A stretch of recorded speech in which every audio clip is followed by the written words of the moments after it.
এই 16 নামের মধ্যে হরে হচ্ছে চন্দ্রাবলী, কৃষ্ণ হচ্ছে শ্রী গোবিন্দ, হরে হচ্ছে প্রেমময়ী শ্রী রাধা, কৃষ্ণ হচ্ছে বাসুদেব, কৃষ্ণ হচ্ছে জগন্নাথ, কৃষ্ণ হচ্ছেন বলভদ্র, হরে হচ্ছেন সুভাষিনী, হরে হচ্ছে সিংহাসন, হরে হচ্ছে সুদর্শন, রাম হচ্ছে শ্রীরাধিকা, হরে হচ্ছে শেষদেব, রাম হচ্ছেন লক্ষ্মী, রাম হচ্ছেন সরস্বতী, রাম হচ্ছেন সুভদ্রা, হরে হচ্ছেন সাবিত্রী এবং হরে হচ্ছেন রেবতী। এই 16 নামের তাৎপর্য আমরা বুঝতে পারলাম।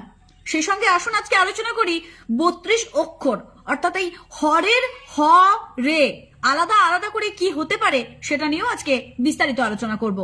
হরে কৃষ্ণ মহামন্ত্রের এই 32 অক্ষরের তাৎপর্য হচ্ছে, হ অক্ষরে শ্রীললিতা সখী মস্তকেতে, রে অক্ষরে শ্রী বিশাখা দক্ষিণ বাহুতে, ক্রি অক্ষরে চম্পকলতা সখী কণ্ঠে রয়, স্ন অক্ষরে চিত্রা সখী বাহুতে শোভায়।